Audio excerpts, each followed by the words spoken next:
Hello दोस्तों, नमस्ते, welcome back to my YouTube channel, जहां एनाटॉमी का ज्ञान होता है एकदम सिंपल और इंटरेस्टिंग वे में। तो चलिए आज हम बात करेंगे एक ऐसे ही जॉइंट के बारे में जो हमारे रोज़मर्रा के काम का हीरो है। जी हाँ, आपने सही गेस किया, एल्बो जॉइंट। एल्बो जॉइंट के बिना ना तो हम पेन पकड़ सकते हैं, ना ही चाय का कप, यहाँ तक कि हम हाई फाई तक नहीं कर सकते।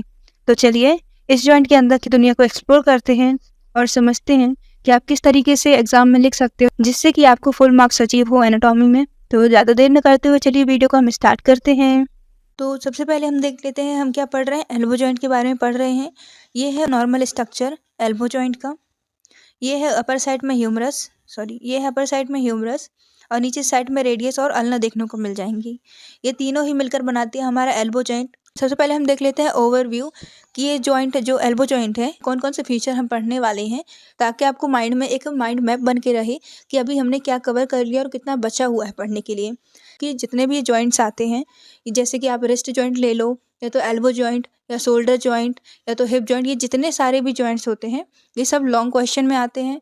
तो हमें इन्हें प्रॉपर वे में लिखना होगा ताकि जो एग्जामिनर है वो हमारा सिर्फ आउटलाइन ही देख के समझ जाए कि हाँ इस बंदे को आ रहा है, तो उसको अंदर पढ़ने की ज़रूरत नहीं होगी और एकदम नीट एंड क्लीन तरीके से लिखा होगा। तो अगर आपकी थोड़ी बहुत गलतियाँ भी होंगी तो वो भी नज़र नहीं आएंगी। तो सारे जॉइंट्स में सबसे पहले आपको ओवरव्यू देखना है कि कौन कौन सी चीज़ें आ रही हैं जो आपको जॉइंट्स में कवर करनी है, ठीक है। तो सबसे पहले हम यहाँ बात कर लेते हैं एल्बो जॉइंट की। तो हम सबसे पहले इसमें फीचर या तो इंट्रोडक्शन देखेंगे, इसी को स्ट्रक्चर भी बोल देते हैं कि स्ट्रक्चर ऑफ जॉइंट। दूसरे में हम देखेंगे आर्टिकुलर सरफेसेस।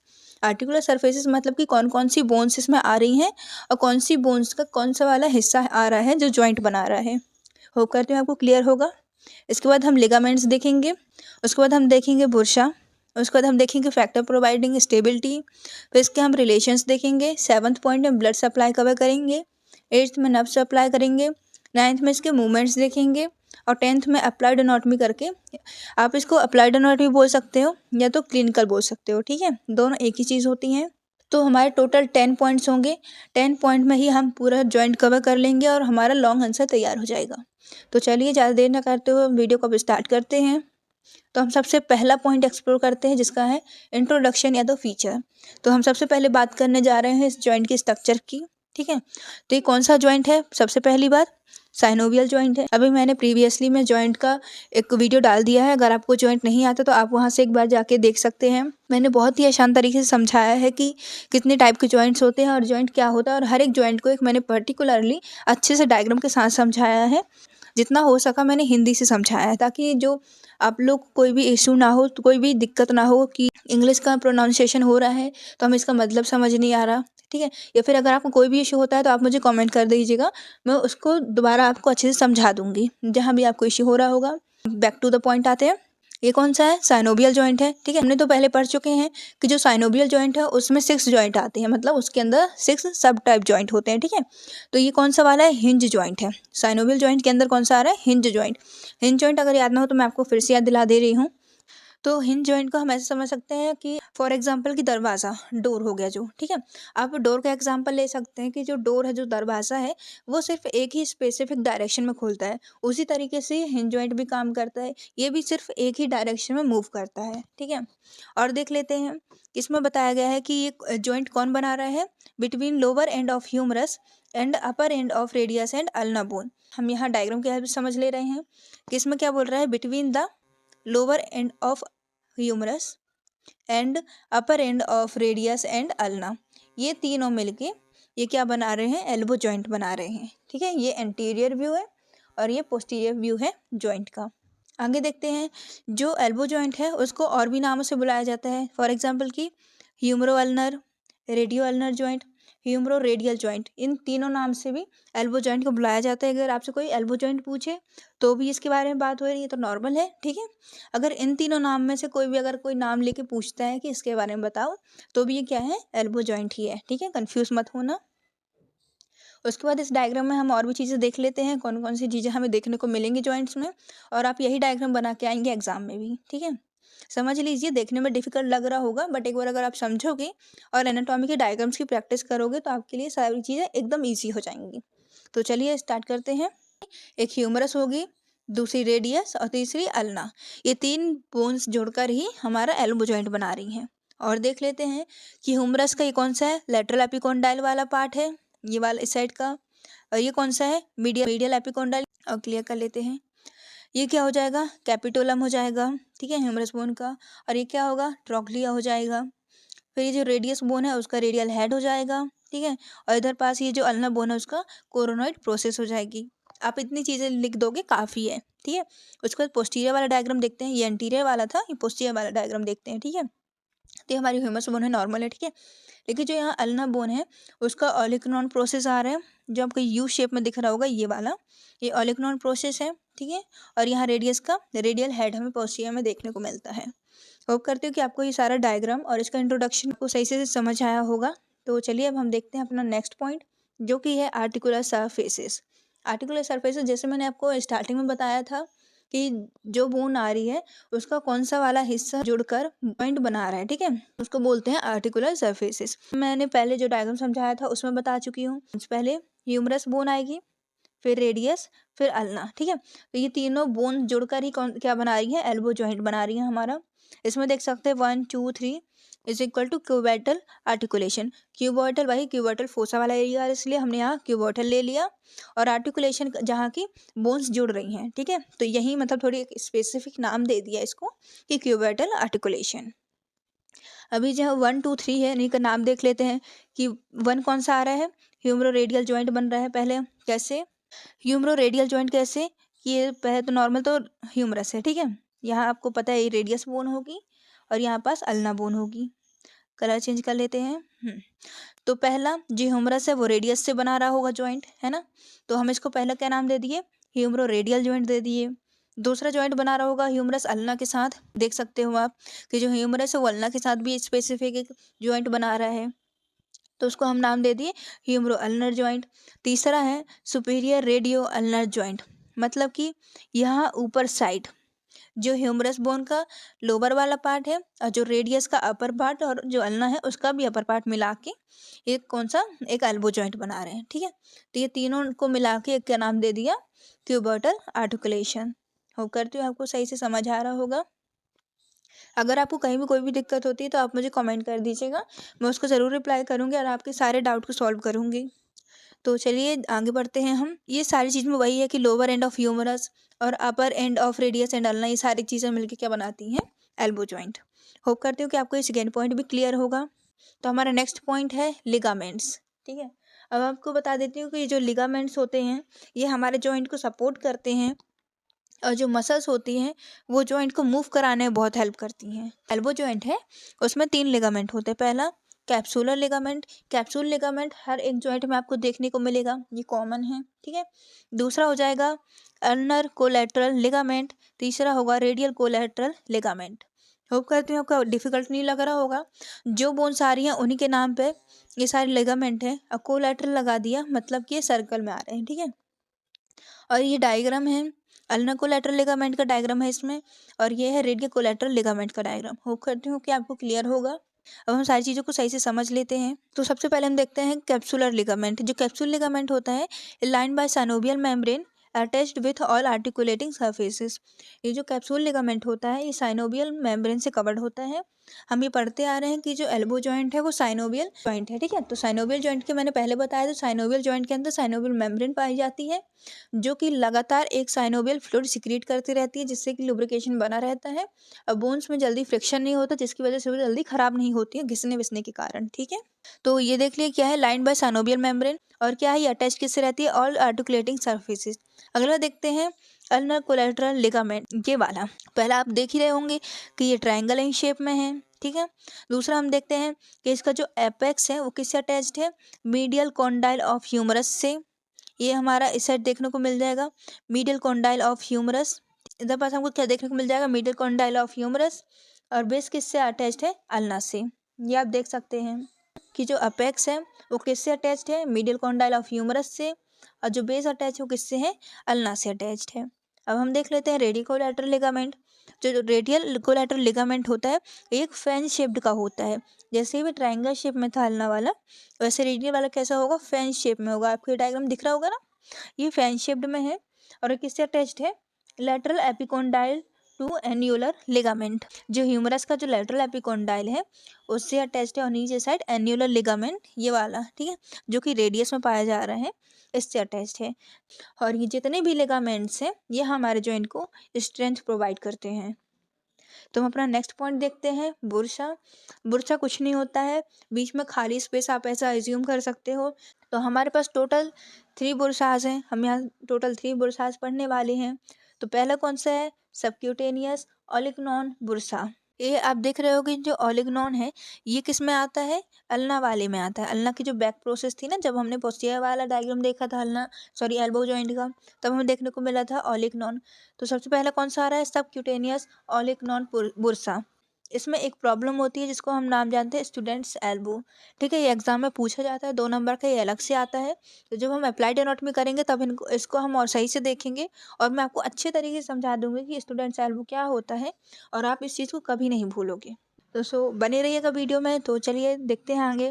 और दूसरा क्या है, सब टेंडेनस ओलिगनॉन बुरसा। तीसरा हो जाएगा बाइसिपिटो रेडियल बुरसा।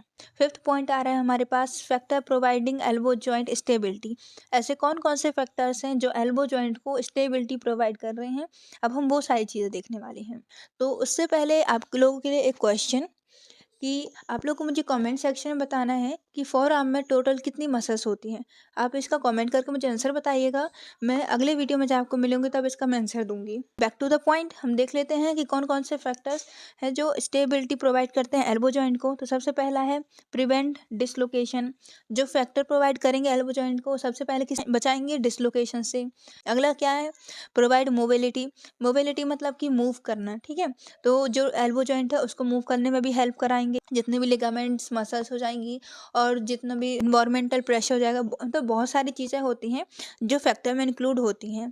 अगला क्या है, पुली शेप का जो ट्रॉगलिया है और यू शेप का जो ह्यूमरस है, ये दोनों भी बहुत हेल्प करते हैं एल्बो जॉइंट को स्टेबिलिटी प्रोवाइड करने में। अगला क्या है, लिगामेंट की स्ट्रेंथ, और क्या है, मसल्स की स्ट्रेंथ, ठीक है। तो ये सारे फैक्टर्स हैं जो हमारे एल्बो जॉइंट को स्टेबिलिटी प्रोवाइड करते हैं और उसको अपनी जगह पर बनाए रखने का काम करते हैं, ठीक है।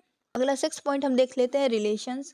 कई बार होता है कि जो स्टूडेंट्स होते हैं, जो लॉन्ग आंसर्स होते हैं, उनमें पॉइंट्स भूल जाते हैं कि क्या पॉइंट्स आ रहे थे। तो कई बार ऐसा होता है कि मतलब थोड़ी ही पॉइंट्स लिख के आ पाते हैं, क्योंकि ऐसा क्रिटिकल टाइम होता है, ऐसा इतना ज़्यादा प्रेशर होता है स्टूडेंट्स के ऊपर कि बहुत सारी चीज़ें याद नहीं आ पाती। इसलिए मैंने आपके लिए सारे पॉइंट्स बनाए हैं। अगर आप एक बार ओवरव्यू के एकदम बस याद रखिएगा रोड मैप की तरह, जैसे हमने पहले अभी इंट्रोडक्शन किया, ठीक है, उसके बाद हमने लिगामेंट्स किए, आर्टिकुलर सरफेसेस किए। इस तरीके से अगर आप पॉइंट्स याद रखोगे, और टोटल आप बस इतना याद रखें कि टोटल 10 पॉइंट्स होते हैं बस, उसके आगे आपको कोई नहीं रोक सकता एनाटॉमी में टॉप करने से। बैक टू द पॉइंट, अब हम देख लेते हैं 6th पॉइंट हमारा कौन सा है, रिलेशन। अब हम देख लेते हैं कि जो हमारा एल्बो जॉइंट है वो किस किस चीज़ से और कैसे रिलेशन बना रहा है। तो पहले हम एंटीरियर में देख लेते हैं कि जो एल्बो जॉइंट है उसके आगे क्या कौन कौन सी चीज़ें आ रही हैं। जो मसल से मैं बताते जाऊँ कौन सी मसल है, कौन सी आर्टरी है, ठीक है। तो ब्रेकियालिस ये मसल है, बाइसेप ब्रेकियाई ये भी एक मसल है, ब्रेकियल आर्टरी लिखा हुआ है, ठीक है, और एक हो जाएगी मीडियन नर्व। ये 4 चीज़ें हैं जो एल्बो जॉइंट के आगे तरफ आ रही हैं, और ये आगे से उसका रिलेशन बता रही हैं, ठीक है। इसके बाद हम देखते हैं पोस्टीरियरली, कि मतलब एल्बो जॉइंट के पीछे कौन सी चीज़ें आ रही हैं। तो एल्बो जॉइंट पीछे वाली चीज़ों से किस तरीके से कौन कौन सी चीज़ें हैं जो उससे रिलेशन बना रही हैं। तो पहली कौन सी है, ट्राइसेप ब्रेकियाई, ये मसल है, और एक होती है अनकोनियस मसल, ठीक है, ये सब मसल है। ये 4 आर्म के मसल है, कुछ हैंड्स की भी मसल है। मैं आपको मसल्स की भी एक वीडियो प्रोवाइड कर दूंगी ताकि आपको कोई भी इशू नहीं होगा। एनाटॉमी में थोड़ी सा हार्ड होता है, बट डोंट वरी, मैं आपको इतने अच्छे आसान तरीके से समझाऊंगी कि सारी चीज़ें आपको एकदम मक्खन की तरह स्मूथ लगेंगी, ठीक है। तो चलिए आगे चलते हैं। मीडियली मतलब कि मीडियल साइड में ऐसी कौन कौन सी चीज़ें आ रही हैं जो एल्बो जॉइंट से रिलेशन बना रही हैं, ठीक है। तो इसमें क्या आएंगे, कॉमन फ्लेक्सर्स आएंगे, अल्नर नर्व आएगी, और फ्लेक्सर कार्पाई अल्नरिस मसल आएगी, ठीक है। ये मसल लिखा हुआ है, फ्लेक्सर कार्पाई अल्नरिस। ये 3 चीज़ें हैं जो एल्बो जॉइंट से मीडियल साइड से रिलेशन बनाएंगी। अब हम देख लेते हैं कि जो एल्बो जॉइंट है वो लेटरल साइड में कैसे रिलेशन बना रहा है। तो इसमें कौन आएगा, कॉमन एक्सटेंसर्स मसल्स आएंगी, कॉमन फ्लेक्सर मसल्स, ये भी मसल्स है, ठीक है। तो इस सारे रिलेशन में कॉमन एक्सटेंसर मसल्स आएंगी, एक्सटेंसर कार्पाई रेडियालिस लॉन्गस मसल आएगी, एक्सटेंसर कार्पाई रेडियालिस ब्रेविस ये भी मसल है, और एक होगी सुपेनाइटर मसल, ठीक है। तो ये सारी मसल्स हैं जो एल्बो जॉइंट से लेटरली, मीडियली, एंटीरियरली और पोस्टीरियरली, ये सारी चीज़ें रिलेशन बना रही हैं। ठीक है, यहीं पास मैं आपको एक छोटी सी चीज़ बता दे रही हूँ कि जहाँ मसल में जहाँ ये लॉन्गेस्ट लिखा होता है, मतलब कि वो जो मसल है वो लंबी मसल है, बड़ी मसल है। ठीक है, और वहीं पास जहाँ ये छोटा ब्रेविस लिखा होता है, ब्रेविस मतलब कि छोटा, स्मॉल मसल होगी। जैसे आप यहीं से डिफरेंस कर सकते हैं, यहाँ पर सी है, सॉरी, कि जैसे क्या है, एक्सटेंसर कार्पाई रेडियालिस लॉन्गस है, यहीं पास एक्सटेंसर कार्पाई रेडियालिस ब्रेविस, मतलब बड़ी मसल और छोटी मसल दोनों ही आ रही है रिलेशन में। ठीक है, आगे देखते हैं हमारा 7th पॉइंट जो कि है ब्लड सप्लाई। तो जो ब्लड सप्लाई है वो एल्बो जॉइंट का, यहाँ पास एक अलग ही थोड़ी सा टॉपिक आ जाता है जो 5 मार्क्स में पूछा जाता है। मैं फिर भी यहाँ आपको सिर्फ नाम बता दूंगी। अगर आपको वो वीडियो चाहिए हो, तो आपको अगर उसके बारे में जानकारी चाहिए हो तो आप मुझे कमेंट में बता दीजिएगा, मैं उसका भी एक अलग से वीडियो प्रोवाइड कर दूंगी। तो इसमें क्या है, anastomosis around the elbow joint हमें देखना है पूरा प्रॉपर इसमें पूरा। ठीक है, अगर आपके पास टाइम है, ऐसा आपको आता है, तो आप यहाँ पूरा एनास्टोमोस बना सकते हैं। अगर आपको लगता है कि आपके पास टाइम की कमी है, तो आप सिर्फ ये 4 चीज़ें भी लिख के आ सकते हैं, तो आपका आंसर गलत नहीं होगा, ना ही आपको कम मार्क्स मिलेंगे। देख लेते हैं कौन कौन सी आर्टरी आ रही हैं। तो सबसे पहली है anterior descending branch of profunda brachii artery.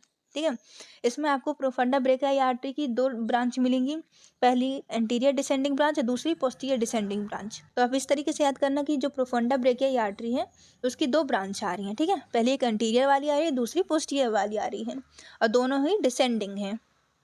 ठीक है, तीसरी है हमारी inferior collateral branch of brachial artery. इसमें जो ब्रेकियल आर्टरी है इसकी ब्रांच अलग अलग है, इसमें एक इंफीरियर कोलेट्रल ब्रांच आ रही है। ठीक है, और नीचे वाले में क्या है, सुपीरियर अल्नर कोलेट्रल ब्रांच। ठीक है, ब्रेकियल आर्टरी की ही ब्रांच है, लेकिन थोड़ी सा नाम अलग अलग हो गया। ठीक, होप करती हूँ कि आपको याद करने ज़्यादा डिफिकल्ट नहीं पड़ेगा।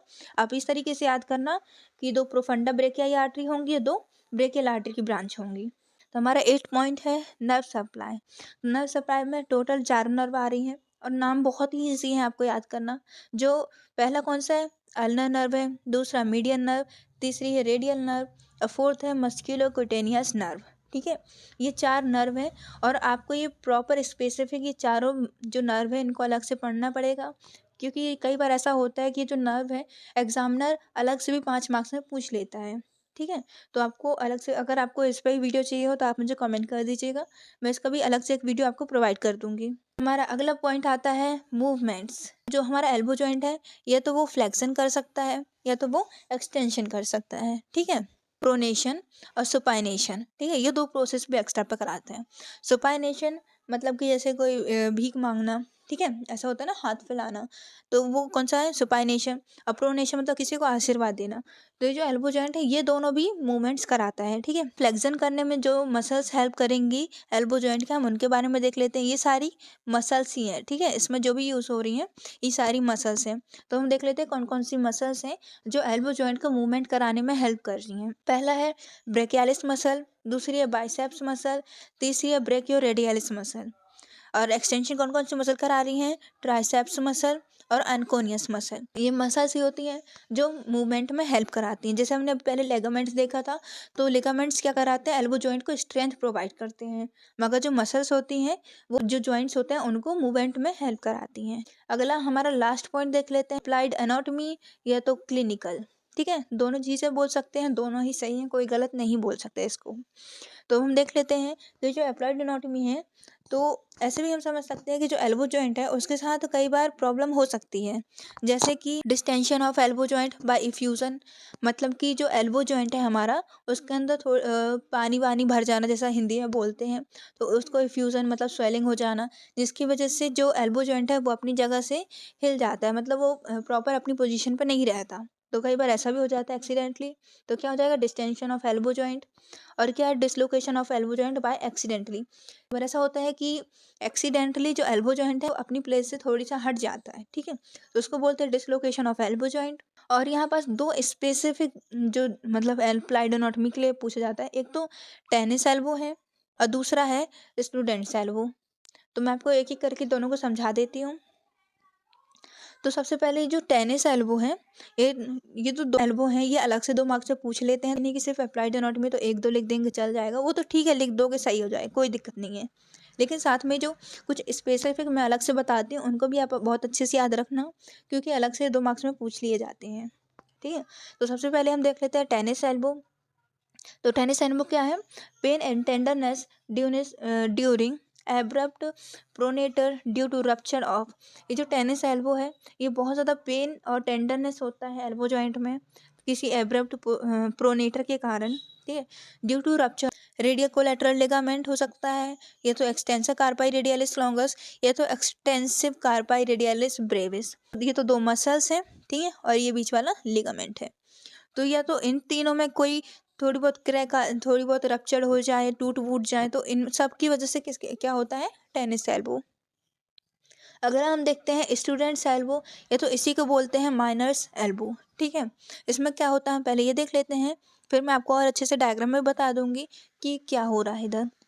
तो क्या है? Is characterized by effusion into the bursa over the subcutaneous posterior surface of the olecranon process. Students during lectures support their head for sleeping with their hands with flexed elbow. The bursa on the olignon process get inflamed.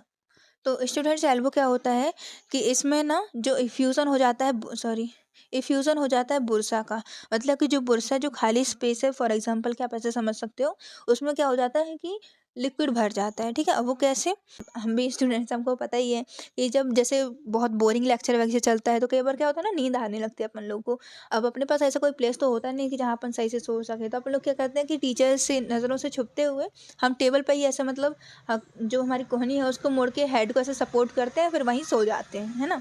तो उसकी वजह से जो थोड़ी बहुत करो वो तो उसमें कोई इशू नहीं होता। लेकिन जो स्टूडेंट्स मतलब ये लगातार करते रहते हैं और लंबे टाइम तक के लिए करते हैं, ठीक है, मतलब बहुत लॉन्ग ड्यूरेशन के लिए हो जाता है उनका, तो उसमें क्या होता है कि जो उनका ओलिग्नॉन प्रोसेस है ना, उसमें एक बुरसा होता है पोस्टीरियरली साइड में, वो क्या हो जाता है? इन्फ्लेम्ड हो जाता है, उसमें लिक्विड भर जाता है, ठीक है। होप करती हूँ कि आपको ये समझ आ रहा होगा। एक बार हम डायग्राम की हेल्प से भी देख लेते हैं कि आपको ये हैंड है, ठीक है, ये नॉर्मल बता रहा है कि ये नॉर्मल एल्बो है, ठीक है। लेकिन जब इसको स्टूडेंट्स एल्बो होगा तो इसकी जो एल्बो होगी थोड़ी सी ऐसी इन्फ्लेम्ड हो जाएगी, इस तरीके से इसकी एल्बो इन्फ्लेम्ड हो जाएगी, ठीक है, सूजन आ जाएगी। तो होप करते हो कि आपको सारा लेक्चर समझ आया होगा, और आपको जहाँ भी कोई भी इशू होता है थोड़ी बहुत, तो आप मुझे कमेंट कर दीजिएगा, मैं उसका ज़रूर रिप्लाई करूँगी। तो दोस्तों, ये था हमारा एल्बो जॉइंट के ऊपर एक बहुत ही अमेजिंग, बहुत ही प्यारा सा एक वीडियो। होप करती हूँ कि आप लोगों को ये वीडियो पसंद आया होगा। So please like share and subscribe my channel और प्रेस द बेल आइकन। तो मिलते हैं अगली वीडियो में एक और अमेजिंग टॉपिक के साथ। तब तक के लिए stay healthy, stay curious, bye bye.